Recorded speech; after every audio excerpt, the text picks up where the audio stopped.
அனைவருக்கும் வணக்கம். பாரத பிரதமர் திரு நரேந்திர மோடி அவர்கள் லட்சதீப் போனதிலிருந்தே இந்தியாவுக்கும் மாலத்தீவுக்கும் இடையே ஒரு பெரிய பிரளயமே நடந்துகிட்டு இருக்குது நண்பர்களே. அதில் லேட்டஸ்டாக பார்த்தோம் அப்படின்னா இந்தியா செய்திருக்கிற ஒரு விஷயம், எடுத்திருக்கிற ஒரு நடவடிக்கை மாலத்தீவை ஆடி போக வச்சிருக்குது அப்படின்னே சொல்லணும்.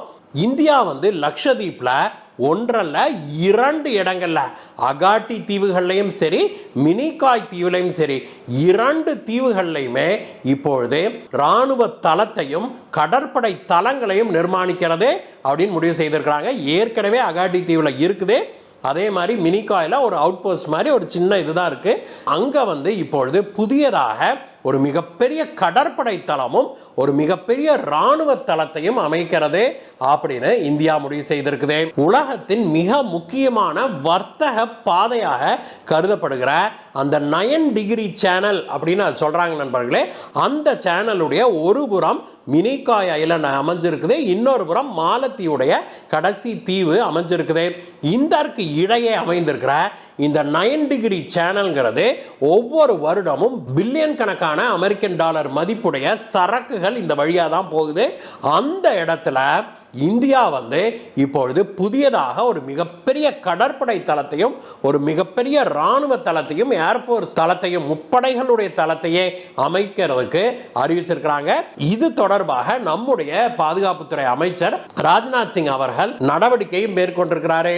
அவர் என்ன நடவடிக்கை மேற்கொண்டிருக்கிறாரு, எப்பொழுது இந்த கடற்படை தளத்தை அமைக்க இருக்கிறாங்க, இதற்கான வேலைகள் துவங்கிவிட்டதா, இதனுடைய திட்டம் எப்பொழுது இடப்பட்டது, இப்பொழுது அது எந்த ஸ்டேஜில் இருக்குது, இந்தியா நம்முடைய லட்சதீப்பில் ஒரு கடற்படை தளத்தையும் இராணுவ தளம் முப்படை தளத்தை அமைச்சோம் அப்படின்னா அதற்கு எதுக்கு மாலத்தீவு அலற வேணும், இதை பற்றியெல்லாம் தான் இன்னைக்கு பார்க்க போறோம் நண்பர்களே. வாங்க.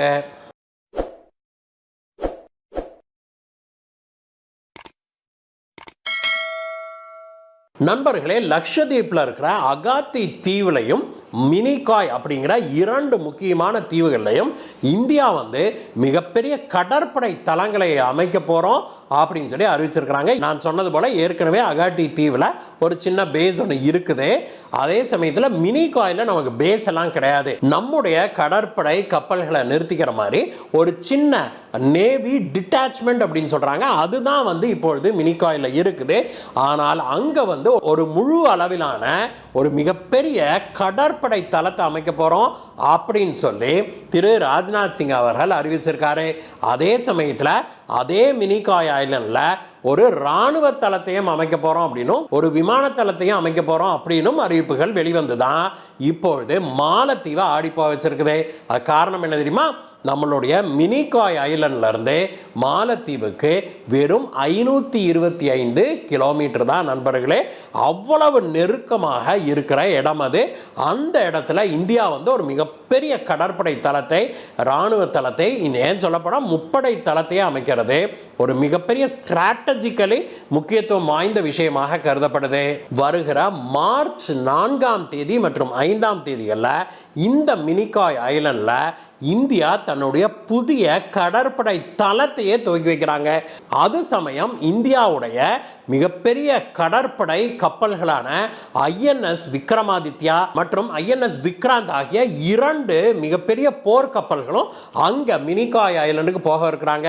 இந்த போர்க்கப்பல்கள் வெறும் ஒரு கப்பலா போகாத நண்பர்களே, அதை ஒரு குரூப்பா தான் போகும். அந்த INS விக்ராந்துக்கும் INS விக்ரமாதித்யாவுக்கும் குறைந்தபட்சம் ஒவ்வொன்றுக்கும் 15 போர்க்கப்பல்கள் உடன் செல்லும் அப்படிங்கிறதா. அதில் பல வகையான கப்பல்கள் இருக்கும், டிஸ்ட்ராயர் அது இதுன்னு நிறைய வச்சிருப்பாங்க.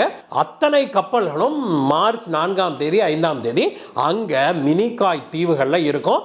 அங்க புதியதாக INS ஜட்டாயு அப்படிங்கிற புதிய கடற்படை தளத்தை துவக்கி வைக்கிறதுக்கு நம்முடைய INS விக்ரமாதித்யாலேயே ஏறி நம்முடைய பாதுகாப்புத்துறை அமைச்சர் திரு ராஜ்நாத் சிங் அவர்கள் நம்முடைய மிகப்பெரிய போர்க்கப்பலான INS விக்ரமாதித்யாலேயே பயணம் செய்து அந்த கடற்படை தளத்தை துவக்கி வைக்கிறாரு. இது மிகவும் முக்கியத்துவம் வாய்ந்ததாக கருதப்படுது நண்பர்களே. ஏன் அப்படின்னா இந்த மினிகாய் ஐலண்ட் தான் இந்தியாவுடைய லட்சதீப்புடைய கடைசி தீவு. அதற்கப்புறம் இருக்கிற கடற்பகுதிக்கு பேரு 9 டிகிரி சேனல் அப்படின்னு சொல்றாங்க. ஒரு சின்ன பாதை, அது 500 கிலோமீட்டர் அகலம் உள்ள பாதை தான் அது. அந்த பாதை வழியாக தான் உலகின் 60% மேற்பட்ட இந்த கடல் வழியாக போகிற சரக்கு கப்பல்கள் இருக்குது இல்லையா, இந்த பிராந்தியத்தில் போகிற சரக்கு கப்பல்கள் அது வழியாக தான் போகும். இங்கேருந்து போயிட்டு அதுக்கப்புறம் இந்தியாவை சுற்றி கொழும்பு இலங்கையெல்லாம் சுற்றிட்டு அதுக்கப்புறம் அந்தமான் தீவுகள் வழியாக மலாக்கா ஸ்ட்ரெயிட்ஸுக்கு போய் அது வழியாக அந்த பக்கம் சீனாவுக்கு போகும். இப்பொழுது இந்த இரண்டு பக்கமே இருக்கிற குறுகலான பாதையை அந்த பக்கம் அந்தமான்லேருந்து மலாக்கா ஸ்ட்ரெயிட்ஸை இந்தியா கண்ட்ரோல் பண்ணிடுது. இந்த பக்கம் மினிகாய் ஐலண்டில் நாம் ராணுவ தளத்தை அமைச்சிட்டோம் அப்படின்னா இந்த பக்கமும் நாம் கடற்போக்குவரத்தை நாம் கண்காணிக்க முடியும், கண்ட்ரோல் பண்ண முடியும். இதனால தான் இப்பொழுது மாலத்தீவு அலர ஆரம்பிச்சிருக்குது. இந்த மினிகாய் தீவுகளில் இந்தியா ஒரு முப்படை தளத்தை அமைச்சிருச்சு அப்படின்னாக்க மாலத்தீவுக்கு இருக்கிற அந்த ஸ்ட்ராட்டஜிக் இம்பார்ட்டன்ஸ் குறைந்து விடும் நண்பர்களே. இதற்கு பிறகு இந்தியா 500 கிலோமீட்டர் தள்ளி போய் இன்னொரு பேஸை கட்டுவாங்களா? கட்ட மாட்டாங்க.